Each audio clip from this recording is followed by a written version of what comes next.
Class and stories. आज हम एक डिस्कस करेंगे एक नई हिंदी मॉरल स्टोरी, पत्थर की कीमत। पत्थर की कीमत टाइटल है। एक हीरा व्यापारी था जो हीरो का बहुत बड़ा विशेषज्ञ माना जाता था, किंतु गंभीर बीमारी के चलते अल्प आयु में ही उसकी मृत्यु हो गई। अपने पीछे वह अपनी पत्नी और बेटा छोड़ गया। जब वह बेटा बड़ा हुआ तो उसकी माँ ने कहा, बेटा, मरने से पहले तुम्हारे पिताजी ने के ये पत्थर छोड़ गए थे। तुम इसे लेकर बाजार जाओ और इसकी कीमत का पता लगाओ। ध्यान रहे कि तुम केवल कीमत पता करनी है, इसे बेचना नहीं है।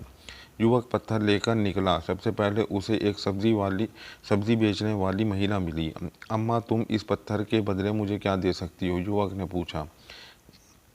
देना ही है तो 2 ग्वाजरे के बदले मुझे ये दे दो, तोलने में काम आएगा, सब्जी वाली बोली। युवक आगे बढ़ा और इस बार वह एक दुकानदार के पास गया। उसने पत्थर की कीमत जानना चाही। दुकानदार बोला कि इसके बदले मैं अधिक से अधिक 500 रुपये दे सकता हूँ। देना हो तो दो, नहीं तो आगे बढ़ जाओ।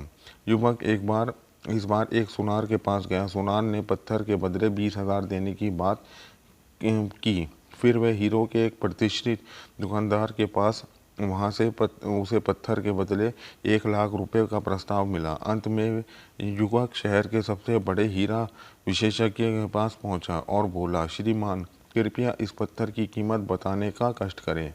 विशेषज्ञ ने ध्यान से पत्थर को निरीक्षण किया और आश्चर्य से युवक की तरफ देखते हुए बोला, यह तो अमूल्य है। करोड़ों रुपए देकर भी ऐसा हीरा मिलना मुश्किल है। मीन्स के इसका मॉरल ये है कि किसी की कीमत हर चीज़ को नहीं पता होती है। आप जो है जैसे कि एक फील्ड होती है, एजुकेटेड लोग होते हैं, उनकी कीमत जो होती है लोगों को समझ में नहीं आती है कि एक पैसों को तरजीह देते हैं। एक एजुकेटेड लोग होते हैं, पैसा होना एक अलग चीज़ होती है और एजुकेशन होना अलग चीज़ होती है। तो एजुकेशन जो चीज़ होती है वो उसी को जानता है। नॉर्मली एक सिंगर होता है, सिंगर क्या किसी नॉर्मल कंपनी में अगर जॉब करे तो उसकी उतनी औकात नहीं होती। अगर वो सिंगर अपनी फील्ड में जा कर के देखे अपने लिए कोई कैरियर, तो वो आगे निकल सकता है। तो उसी तरीके से राइट ट्रैक होना चाहिए, अपनी कीमत का पता लगाना चाहिए। यही इस स्टोरी का एक मॉरल मैसेज है। Thank you very much for watching the video.